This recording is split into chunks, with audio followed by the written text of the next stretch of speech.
In the time of King Herod, after Jesus was born in Bethlehem of Judea, wise men from the east came to Jerusalem asking, "Where is the child who has been born King of the Jews?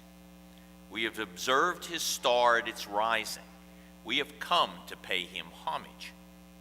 When King Herod heard this, he was frightened, and all Jerusalem with him. And calling together all the chief priests and scribes of the people, he inquired of them where the Messiah was to be born. They told him, "In Bethlehem of Judea, for so it has been written by the prophet Micah. And you, Bethlehem, in the land of Judah, are by no means least among the rulers of Judah, for from you shall come a ruler who is to shepherd my people Israel." Then Herod secretly called for the wise men and learned from them the exact time when the star had appeared. Then he sent them to Bethlehem, saying, "Go, search diligently for the child, and when you have found him, bring me word, so that I may go and pay him homage."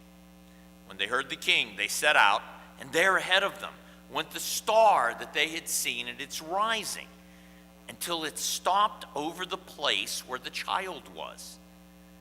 When they saw the star, it stopped.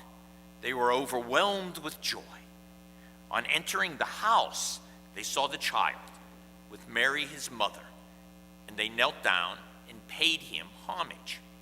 And they opened their treasure chests and offered him gifts of gold, frankincense, and myrrh.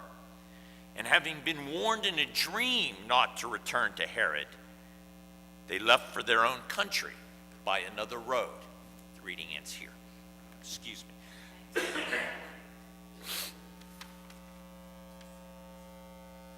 We're here in the sunrise of 2015. In 2 days, I may take down the manger scene in my house that includes 3 wise ones, 3 magi, 3 kings. Epiphany, now I'm smiling, my daughters visited right after Christmas. When they were real little, they're at that certain, ornery age, and they loved Epiphany because they read it as Epiphany, and they thought it a bit vulgar, and they thought that you said Fanny in church was quite funny. But Epiphany, as you elite folks know, is a Greek word. It means for light to shine around. That's the same where we get fantasy, phantasm from that same Greek word for light. Here in the winter darkness, when the days are imperceptibly growing a bit longer, in the winter darkness we all grab at images of light. The long darkness is just starting to recede a little bit here in the depths of winter. The phrase in Matthew's gospel that reads, "They came from the east," doesn't quite read that way. It reads, "the place of the rising." The east is the house of the rising sun, the place where the sun, but some planets arise there to the place of new light, the morning. All Christians are people of the east, the place of the rising, the place where light defeats the darkness. All our readings this morning work with that image of light and gifts in different ways. Isaiah 60 is responsible for that phrase many of us hated when we were young, where someone, especially some cheery person, had already gotten their coffee and would say, "Rise and shine, rise and shine." That comes from Isaiah 60. Arise, shine, your light is come. But Isaiah 60 was written in a time of real disappointment, where darkness seemed to be gathering. They thought that when they'd returned from exile, life would be perfect. A new Eden would appear in Israel. But instead, all there was decline and effort and disappointment. All they saw were disappointed expectations. Life was still a daily struggle. But in the midst of that, could they perceive something beyond? And for them, the image was light dispelling the darkness. For us, another Christmas has come, and so much seems the same.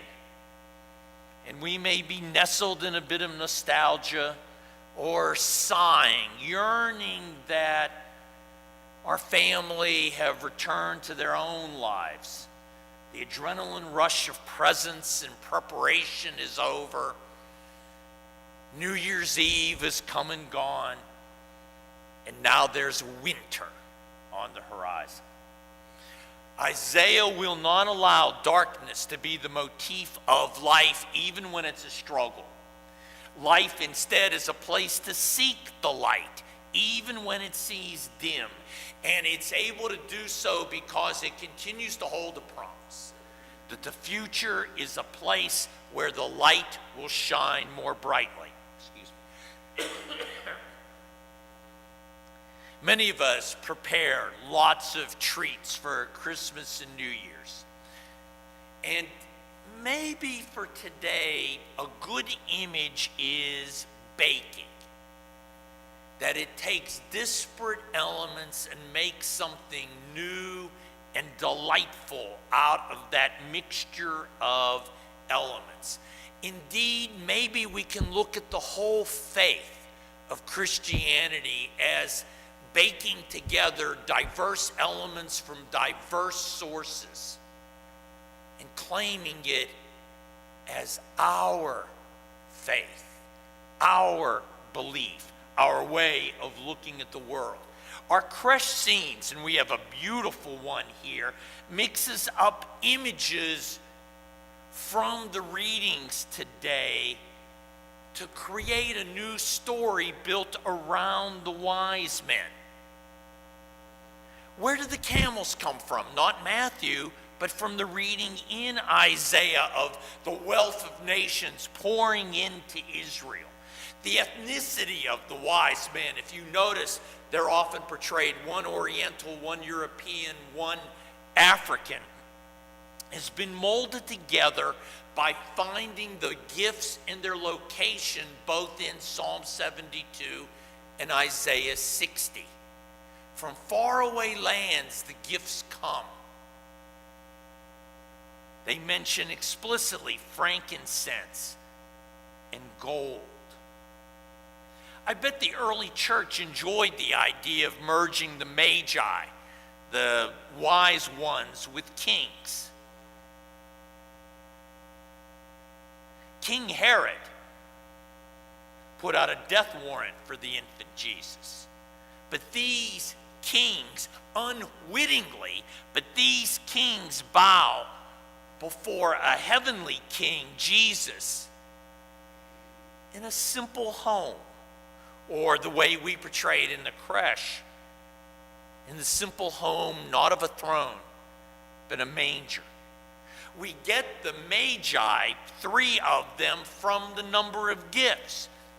But Matthew doesn't mention it. It could be many of magi, or maybe only 2. Some traditions, where I came from the Catholic tradition, named the magi as Melchior, Caspar, and Balthasar. Where did they come from? Nothing more than a religious imagination. So we sing of 3 kings instead of court magicians, astrologers, counselors. Their ethnicity from the Old Testament into the New allows them to become representatives of the children of Noah, representing the great races of the whole globe. The Feast of Epiphany is all about God being able to use misunderstanding and mistake as a prelude to a new understanding. They are mistaken. The word for pay homage is the same word for worship. They're there to pay homage to a secular ruler. Unwittingly, They are paying homage or worshiping the very Son of God. You see, the Magi, that's where we get our word magician from, were usually advisors to the political and economic and social elite. They were part of ancient administration. They tried to peer into the order of things. They were counselors. They used secular knowledge. They also used knowledge from beyond and believed that they could notice the arrangement of the stars in heaven to peer into the unseen future, to peer in to the arrangement of life here on earth by forces beyond our own, similar to folks who will listen to astrologers or crystals or other predictions or forecasts of the future from a world beyond. Our readings this morning used an ancient form of biblical interpretation. They pick up the words gold and frankincense and scoured the Old Testament for where they were picked up and linked them with the story of the Magi.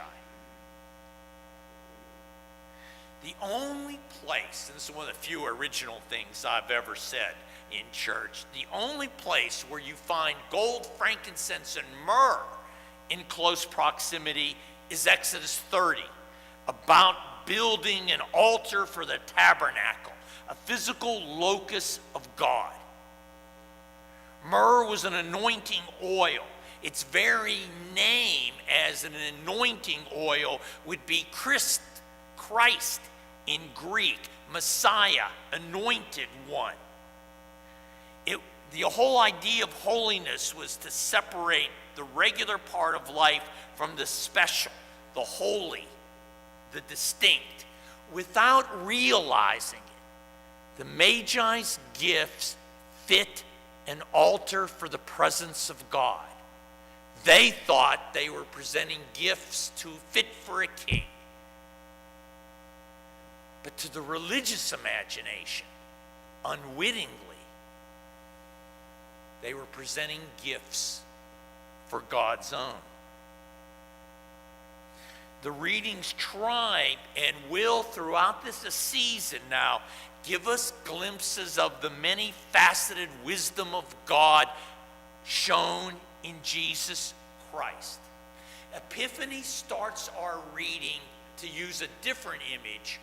Maybe some of you got jewelry for Christmas. In fact, I've been told that the one gift a man can give a woman that doesn't get criticism is jewelry.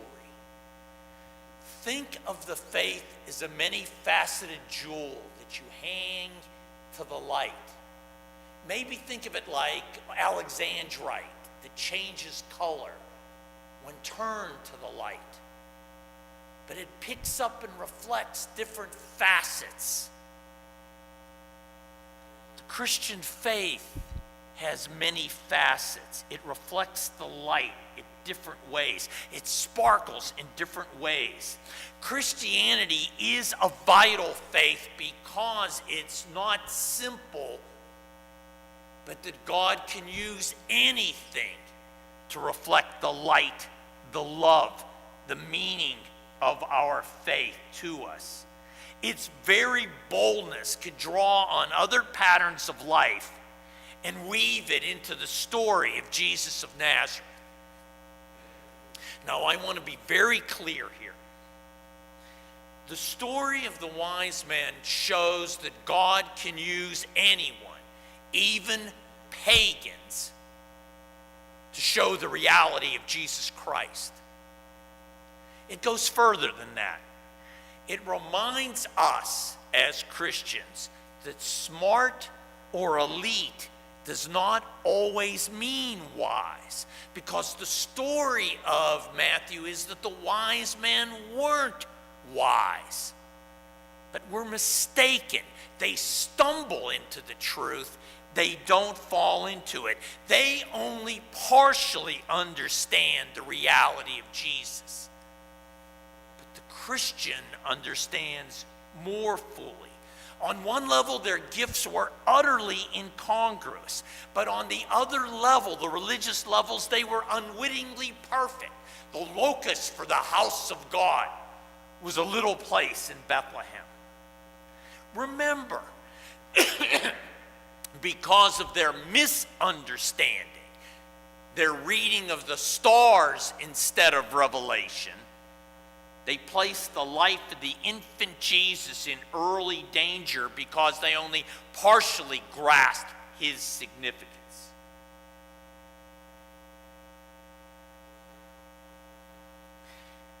Personally, I respect religious seekers or people who term themselves spiritual but not religious. But as a Christian, as a member of the clergy, I only partially respect it. Or, to tell you the truth, I think the church has been too easy on the spiritual and not religious. We don't believe that anything one believes is the same.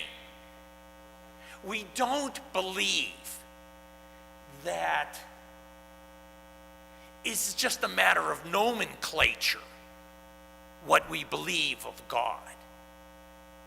We believe quite simply that to be a Christian means that the answer to the age-old questions in the Old Testament and the New are found in the reality of Jesus Christ.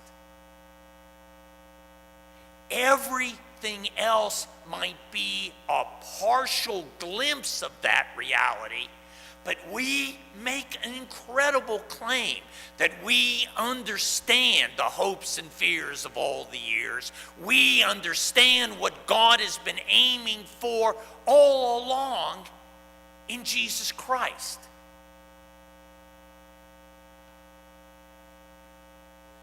We should be respectful, tolerant of other beliefs, but we also can be bold enough to call them when they try to place us at the same level as any other religious belief. That's an outsider's perspective, but it's not one that deserves the name Christian. People do receive religious enlightenment in various ways, but it's not Christian enlightenment. And we do ourselves no favors in downplaying them. But we can see ourselves as weavers of disparate parts of other beliefs, other experience, and they can still fit within the frame that we call Christians. The Magi stumble not on the meaning of the stars in the sky, but on a person of flesh and blood. In the end, Christianity is not a faith about abstract enlightenment as much as it is a down-to-earth faith of how do we live in the reality of God incarnate, God's own, born in a particular place in a particular time. But at the same time, we are always children of the rising, always children of the East. We are a New Year's people who can see the light of Christ shining on a new year, a new dawn, a new day. It's going to take some of us a while to get used to writing 2015 on checks or to type it on letters. When I was a boy in Catholic school, we always wrote JMJ on top of all our papers and all our homework. It meant Jesus, Mary, and Joseph. It was an epiphany, a light bulb shining over our stupid heads, that everything we do no matter the year, no matter how ordinary, is always done within the light of Christ. So may it be for us.